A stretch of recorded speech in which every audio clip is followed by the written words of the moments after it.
Royal Standley of Oregon Pacific Financial Advisors, offering securities through United Planners Financial Services member FINRA SIPC, guides clients with empathy in discovering and reaching their financial goals, and creates financial plans for clients so they can live their life by design. In these episodes, he relates his financial insights and discusses timely topics. Royal strives for excellence and has a passion for sharing his knowledge and supporting his community. Now, on to the show. Discussions in this show are for educational purposes only. Information presented should not be considered specific investment advice or a recommendation to take any particular course of action. Always consult with a financial professional regarding your personal situation before making any financial decisions. The views and opinions expressed are based on current economic and market conditions and are subject to change. All investing involves risk, including the potential for loss of principal. Securities offered through United Planners Financial Services, member FINRA, SIPC. Advisory service offered through Oregon Pacific Financial Advisors, Inc. Oregon Pacific Financial Advisors and United Planners are independent companies, and neither Oregon Pacific Financial Advisors nor United Planners offers tax or legal advice. Hello and welcome to the Life by Design podcast with your host, Royal Standley. Royal, great to see you again. Good to be with you. Good to be here, Bill. How have you been these last few weeks? I've been well, thanks. I've been well. Although I live in the Northeast, it's a little colder, a little chillier, and a little darker than I would like, to be honest with you. I need some sunshine, please, Royal. Yeah. Months like January and February definitely, you see the benefit of snowbirding to someplace warmer and oh, yes, you do. Oh, yes, you not do. as wet and cold. Yeah, exactly right. Good. Well, today I thought we would spend a little time talking about something that is becoming more and more of an issue throughout the country. I'm seeing it happen to my clients more and more often, and that is identity theft. Oof. And some of the things that we're seeing out there. So what we've decided to do, as a firm, is really put this front and center with our clients, because we had some major things happen last year with clients that were just devastating from a financial standpoint. And I think there's a lot of education that we can do as financial professionals to help people avoid the nightmare that is identity theft and some of these scams that are out there. People with way too much time on their hands looking to separate you from your hard-earned money. One of the oldest games in the world. Your money, I want it. I'm going to take it somehow, some way. And it's usually by nefarious means. And yeah, identity theft can be really, really painful. And it's hard to communicate to people who have been fortunate enough to never have had their identity stolen. Yeah. And I think people think that when your identity gets stolen, it's a couple of phone calls, but in reality, I think they say the average amount of time someone spends on identity theft is about 40 hours.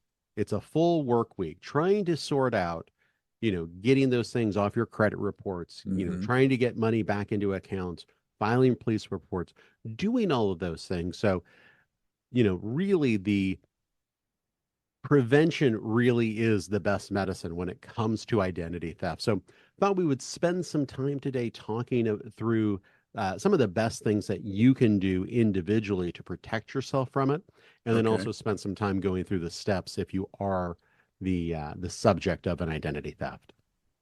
That sounds lovely. Protection is always wise, always wise. Yeah. And so, this really goes back years and years. The basic start of this, simply stealing mail out of your mailbox. That used to be the big concern there is, somebody just grabbing your mail before you were able to pick it up. Easy solution there. Make sure you have a locking mailbox. The other thing that we've seen for years, dumpster diving. The benefits of having a shredder either in your home or using a shredding service and not throwing away those documents that have account numbers on it or social security numbers. and really making sure that you have a way of getting rid of that identifying information that you Hmm. don't need to save for your records. Yeah. That's one thing that we've done for years now is we have a May shredding day. We invite clients into our office. We bring in the local shred truck, bring in as much shredding as you would like, and we will get it shredded for you. Oh man. Oh man. Well, I may fly out. I just was cleaning through, literally going through files and cleaning out pounds of documents that, I knew that I was going to have to, you know, shred, and I've got a little tiny shredder here in the office, but I thought this is going to take me forever. So Yeah. I'll see you soon, Royal. Perfect. Perfect. The other things that can happen, just outright theft, someone stealing your wallet or grabbing your phone. Um, for the iPhone users out there, one thing that we have seen is on their newest update, Apple is coming out with some additional identity theft protection.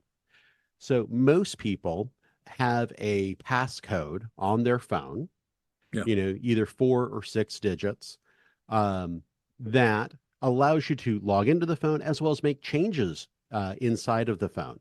Hmm.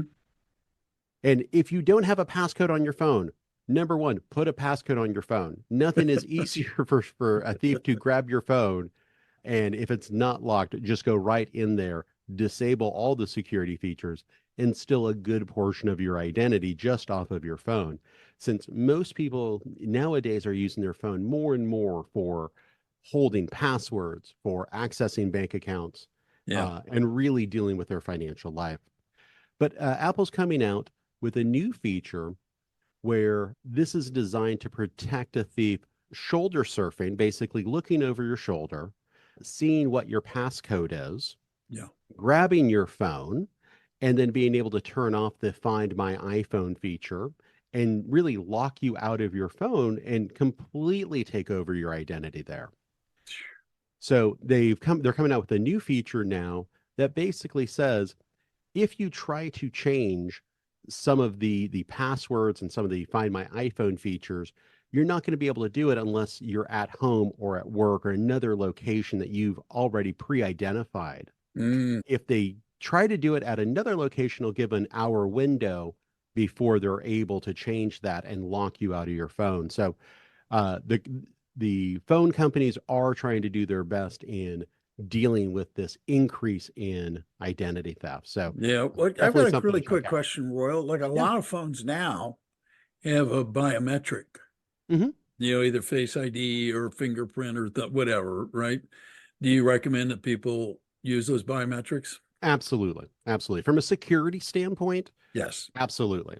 There's arguments there on privacy, and I understand them, but boy, is it a convenient way of accessing your phone. Yeah, and a And convenient way to keep others from accessing your phone. I'll make a little confession here.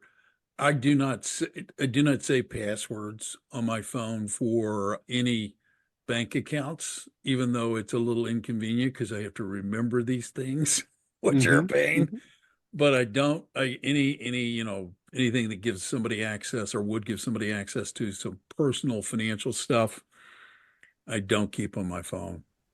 Yeah, yeah. I've seen other folks where they have one device that they keep at home that they do Mm. all of their financial website access from. Yeah. So one laptop or one iPad that's just locked down, and doesn't have that access, and it's not something they're taking out that. So they're really trying to limit the ways your identity can be stolen. Because I think the other thing that's out there is making sure that you're not carrying too many credit cards in your wallet or purse. Oh yeah. In reality, you probably only need maybe one or two. Carrying 6 or 7, if your wallet or purse is stolen, just increases the amount of work and legwork you have to do to to cancel cards, get new cards, and do all that. So that's another little tip that we have is, I know there's a lot of slots, especially in women's purses, to put in a bunch of cards. You probably don't need to carry that many credit cards out and about. one or two is probably sufficient to do what you're going to be doing. Makes sense. Yeah.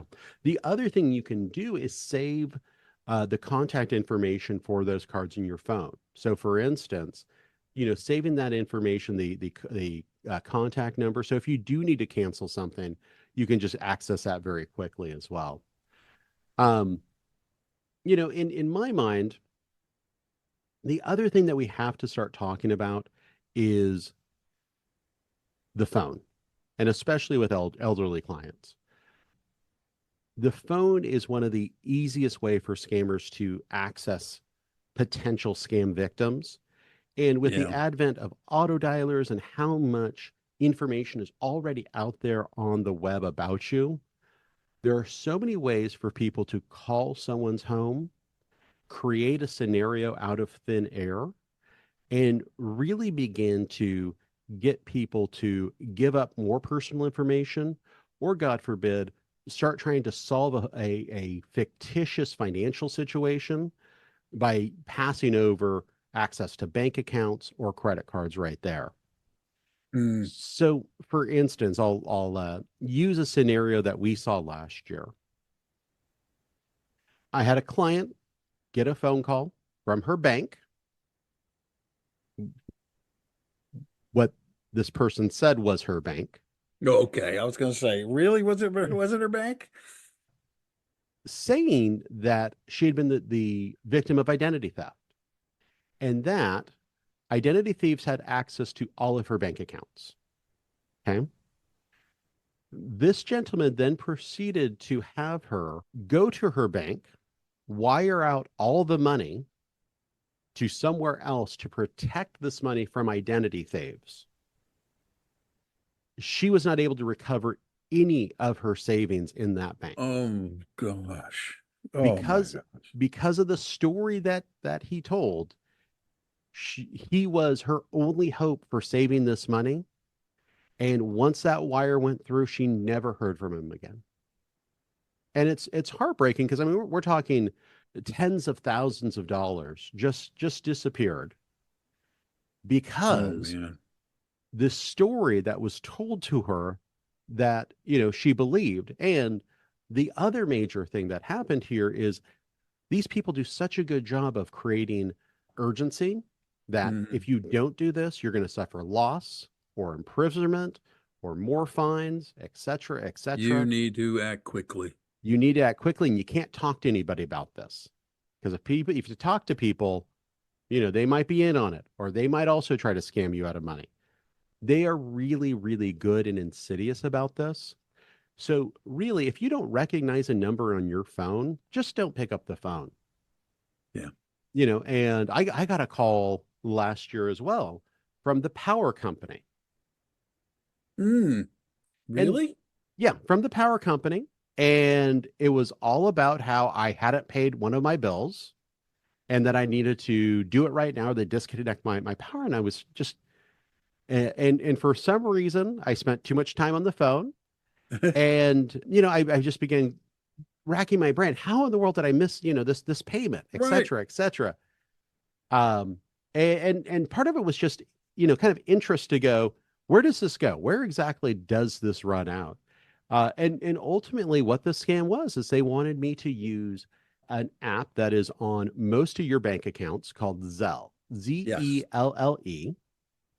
It's a cash transfer system that is virtually untraceable in a lot of cases. This scam was just designed to try to extract a few $100s from me to get my power bill current. There was no power company. There was no late bill. It was just a means of getting a couple $100 out of me to do this. And honestly, just a giant waste of time. So that's why we're really talking about this is these folks are out there. They are insidious. Yeah. And they will tell you anything to separate you from information about yourself and your hard-earned money. I have found that when I get a call from like a power company, because I've gotten that same phone call, as a matter of fact. And I had a momentary panic in my soul because I thought, wait, I've been busy. Could I have missed that? And then the rational part of my brain took over and thought, no, they can't just turn my power off. I know that. I know this for a fact. Okay. So calm down. And I said, I'm going to double check and then I'll call you back, and I hang the phone up. Yep. Yep. And you get away from them. And then you can, in fact, go look to see, did I? And you see, yeah, I did. As a matter of fact, pay my bill. So that's the end of that one. And I Yeah. have gotten weird phone calls from people purporting to be from my bank. Yep. And I always hang up on them. I don't have any conversations with them. And I call the number that's on the back of my card and call them back and say, did someone try to reach me about this? Yep. And only once did I find out that it was a legitimate phone call. The others were not.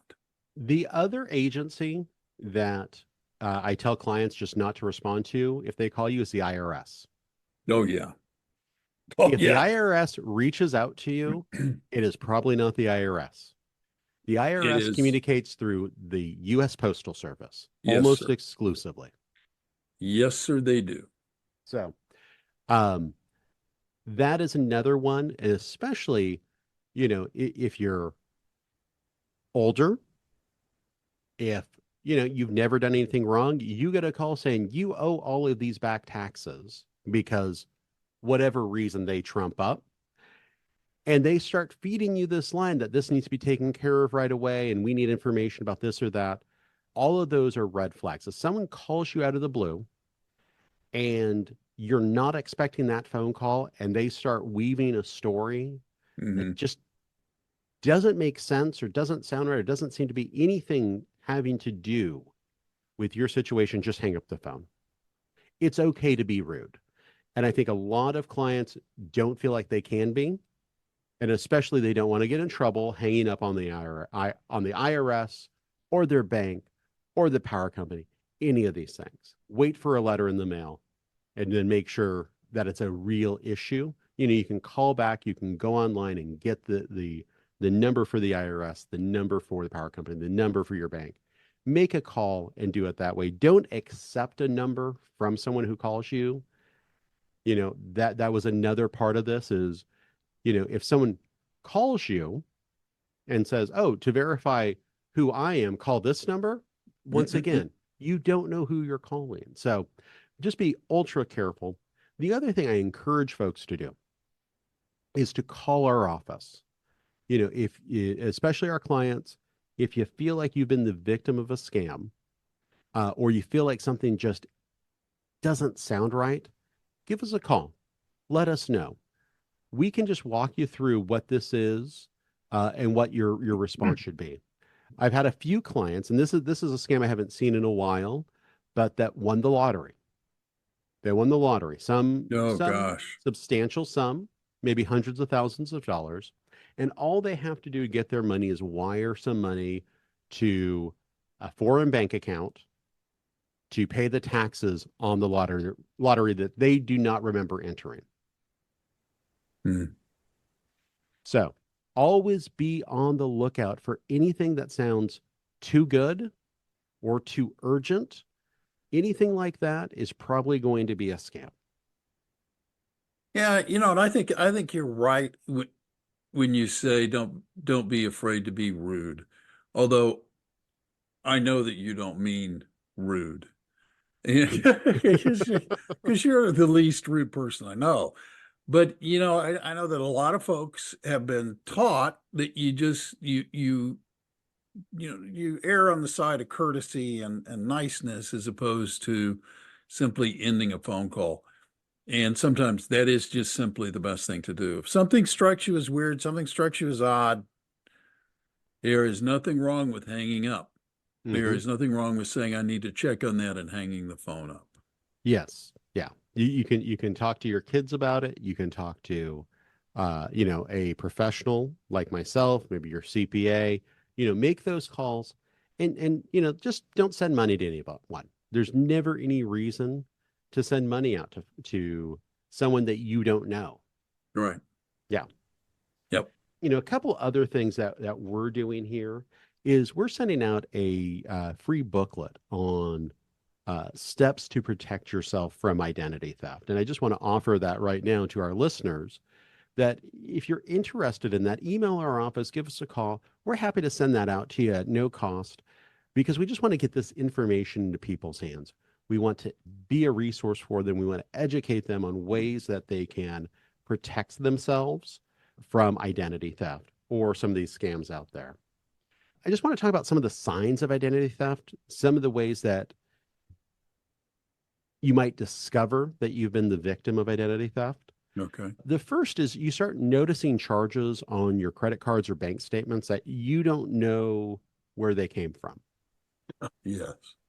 One that you'll sometimes see quite often is you might see a small charge, $3, $10, but it's coming from someplace that you haven't been. And oftentimes that's somebody who has stolen your credit card information, and they're basically just testing it out on something small before they move on to buy something bigger. Yeah. So That's happened to me. That Yeah. has happened to me. Yeah. Yeah. So just be aware of that. Look at your statement. Turn on the monitoring. A lot of credit cards have monitoring where they will text you or email you when the card is being used without it being present at the location. So that's when someone's going online and putting information into a website. The other thing that's available to you is you are able to access at no cost your credit reports. There's 3 major credit reporting agencies. Okay. You're able to request a report from each of those companies at no cost to you once a year. That's a great way of just looking over and making sure there's nothing on there that you don't recognize.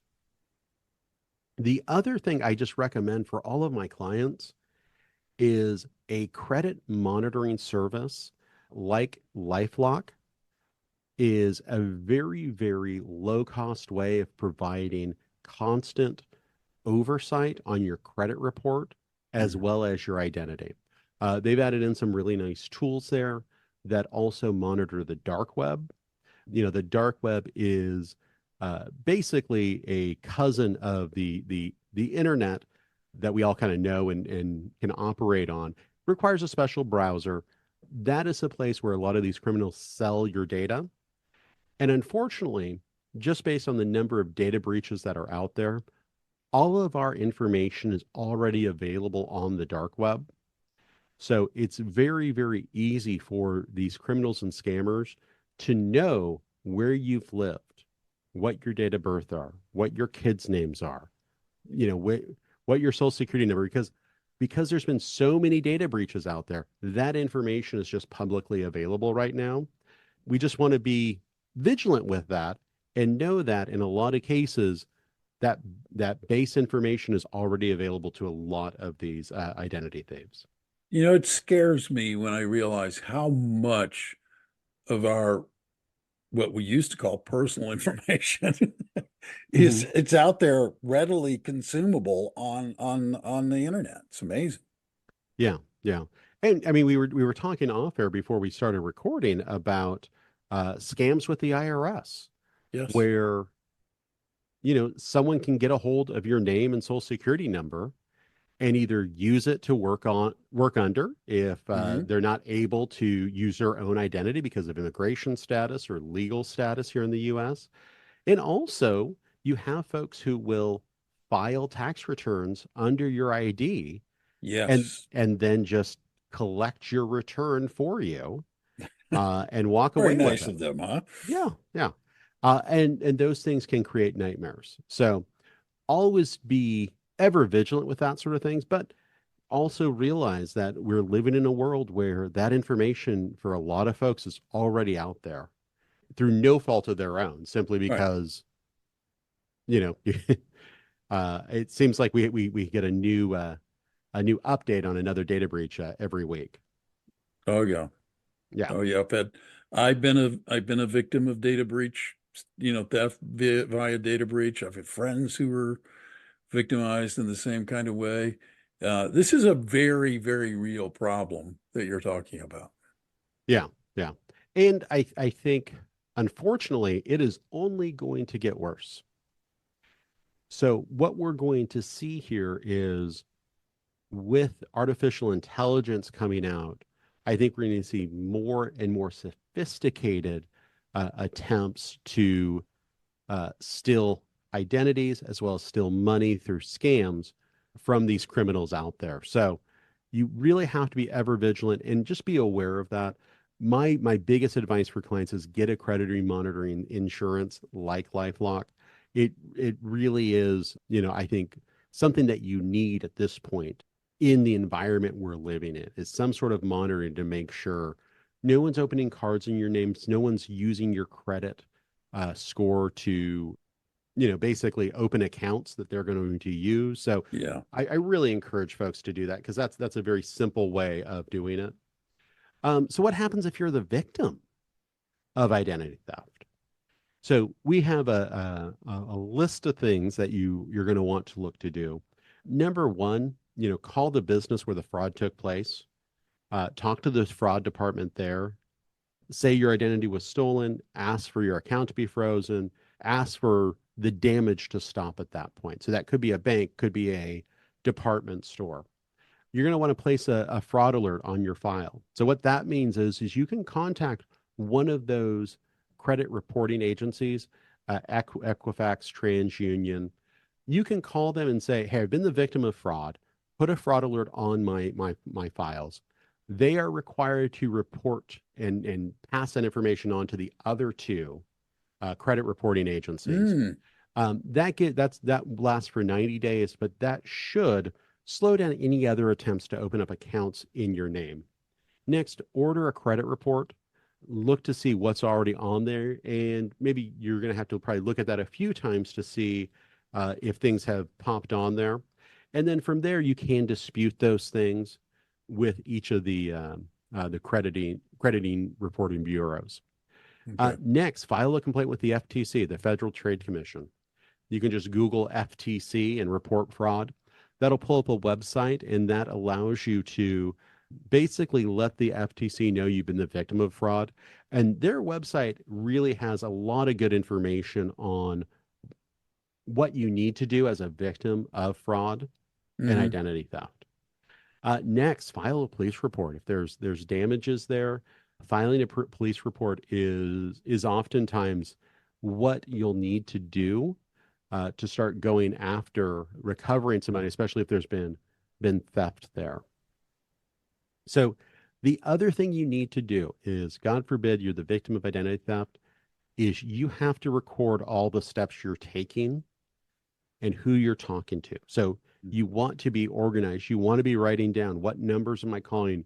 What's the name of the agent or customer service representative I'm talking to, on what dates and what times, and really start putting together a timeline of everything you're doing, because you're probably going to be talking to a lot of people over and over again. And it's good to have that contemporary record with your notes of who you're talking to and what steps you took to alleviate the fraud. Yeah, it's funny that you have to put yourself in the position of being defensive, because you think, I didn't do anything wrong. I was fine. But, it does become a big problem. And when I was working as a reporter, I did plenty of stories about people who were victims of identity theft, and the major headache, the major headache, not just the financial heartbreak but the headache and the problems that it caused is like just insurmountable. Yeah, it's a major undertaking to work through these things when they happen. You do need to be vigilant with it, and like I said, prevention is the best medicine here. So the more vigilant you can be using creditor monitoring softwares and services, not taking silly risks like throwing out mail with bank statements, that sort of thing, using a shred service.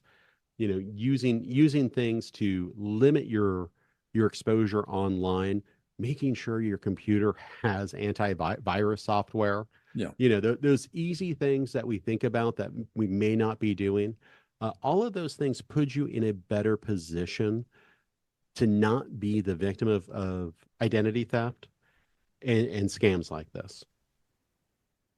So the book that you're offering, if anybody's listening, they can contact you, or how do they get a hold of the book? Yeah, you can visit our website at opfa.com. You can leave a comment on our website just requesting the book with your name and address. You can call our office, and we're happy to send that out to you as well. You can reach our office at 541-772-1116, or our web address is opfa.com. Thank you, Royal. Really appreciate your time. And listeners, thank you for taking the time to listen today. We urge you, if you are not a subscriber already, become a subscriber. It's easy. Hit the subscribe button. That way you won't miss another episode of this podcast. And we would ask that, if you like it, tell others about it. Spread the word about the podcast. Get the word out there about what Royal is doing and how much you enjoy what he has to say. I'm Bill Tucker. On behalf of Royal and everybody at Oregon Pacific Financial Advisors, I'm thanking you for listening and reminding you to go out and live your best life today. Thank you for listening to the Life by Design podcast. Click the subscribe button below to be notified when new episodes become available.